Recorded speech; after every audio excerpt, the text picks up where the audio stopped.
Kicking off your morning in 8 minutes on this first alert weather day. I will say the evening, the overnight is really where we transition over into that line of storms moving through. Again, 8 p.m. Plateau, 10 p.m. roughly Valley to midnight into the mountains as that moves west east across our area with damaging winds higher than normal. Absolutely. More of a moderate risk for some hail, very low end risk for a tornado, and we could have some localized flooding. But the fact that we just keep getting these rounds of rain and storms, so things have been soaked lately, and here we go again. Now it is closer to 1 to some 2 inches of rain in the southern valley. Notice here Loudon, Monroe, McMinn, ½ an inch to an inch right along Knox to the Plateau and the Tennessee-Kentucky line. So still some good soaking rains, absolutely. And that ½ an inch to an inch trend goes up through far northeast Tennessee as well. Again, going until shortly after midnight as those storms blow through to end the day. Heather, thanks for keeping us prepared. And now 28 people are confirmed dead after storms ripped through 3 states on Friday. 17 were in Laurel County, Kentucky. The strength of the twister is still being determined, but preliminary reports suggest it could be a high-end EF3. Kentucky's Governor Andy Beshear says the state is sheltering 800 people right now. No one is missing. He says this is the state's 14th federally declared weather disaster in the last 5.5 years.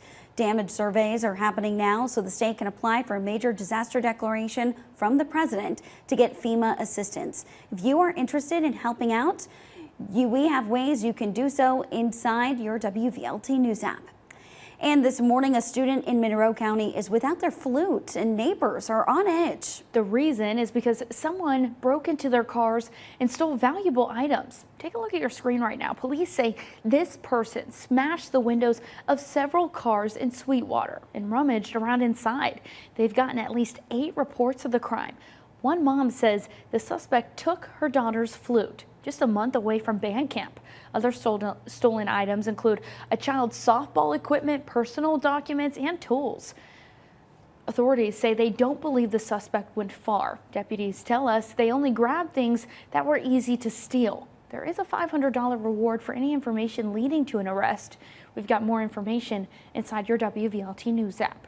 Well, a new law that aims to keep unwanted pictures of you off the internet. President Donald Trump signed it yesterday, and that law makes it a federal crime to post real and fake sexually explicit pictures online without your consent. Those convicted could face up to 3 years in prison, along with civil penalties for platforms that refuse to take down the images promptly.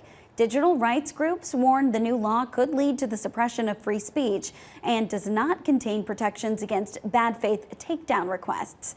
Meta, which owns Facebook and Instagram, along with TikTok and Snapchat, they all support the legislation.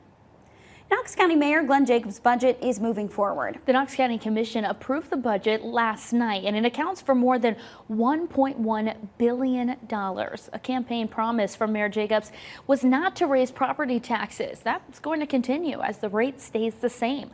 Nearly $750 million is going towards the school district, while $200 million is heading to the general fund. This year's budget is 3% larger than last year's, and to put it in perspective, in the 2021 to 2022 budget year, the county budget sat at $893 million.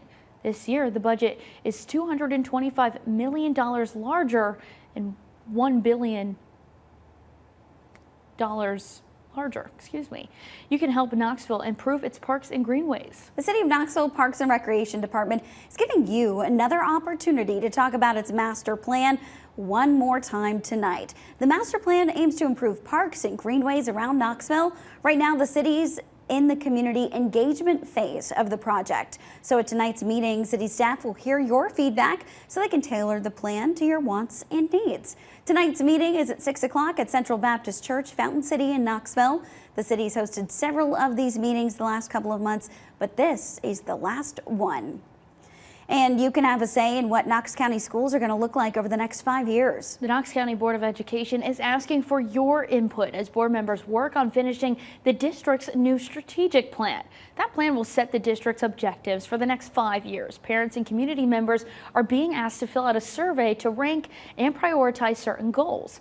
On the lengthy list of objectives like graduation rates, work experience, and academic goals. If you want to fill out that survey, we've got a link for you in the WVLT News app. And all TCAP scores should be released today. That means we should know how many third graders are at risk of being held back. This is part of the third grade retention law. It requires third graders who do not show proficiency in English to do extra schooling or face repeating the third grade. In 2023, only 39% of students across the state met their ELA requirements. In new this morning, we're getting an update on work to fix damage Helene caused to I-26. Check this out. Crews are setting beams on the westbound bridge between mile marker 39 and 40. Crews finished the eastbound bridge in March. TDOT says it should be good to drive on in July. Now we want to go ahead and get a check on your traffic with Olivia Calfee. Yeah, guys, that's some very good news this morning. Also good news if you're heading out the door right now, not tracking any issues, no major congestion to worry about. So here's a live look. I-75 at Merchant Drive, north and southbound lanes up to speed here. Right now that camera's pointed in those northbound lanes. A little bit different view than we're used to. 640 at Western Avenue, east and westbound lanes also look great. Closer to downtown, 40 east of downtown, westbound lanes still moving along. And make sure you move back indoors before 8 p.m. All right, now we have a few afternoon storms again. I was showing you that. That's where they pop up this afternoon. But 8 p.m. on is when that main line moves through and we go into first alert weather day mode. So if you can be inside, phones charged, make sure if you're headed to bed, you still are getting notifications in case you need to get away from a window. I know my bed's right by a window. Something to keep in mind for your specific location by the end of the day. Easing into it on a steamy morning. Lots of 60s here. 61 Rogersville, 67 Jamestown to Knoxville, even 70 in Athens. Yeah, we're cranking up the heat ahead of that cold front. That's what clashes at the end of the day. Gusts go up to 35 miles per hour outside of a thunderstorm. Then we have a few of those storms bubbling up this afternoon. Main line coming in 8 p.m. plateau, again 10 p.m. to end the day after a high of 86. Steamy storms gradually cooling. That's the progress that will be made then behind those late gusty storms, behind that first alert weather day. Notice the biggest part of this cool down ends the week. Chilly mornings Friday and Saturday. Whew, that's going to be really noticeable for me as we go into the weekend below average. Memorial Day weekend, we are keeping an eye out for a few more storms Sunday to Monday, guys. All right, Heather, thank you so much. Well, join us over on the CW Knoxville as we are continuing to follow the recovery efforts in Kentucky after that deadly tornado. How East Tennessee is stepping in to help survivors. Thanks for joining us on this Tuesday.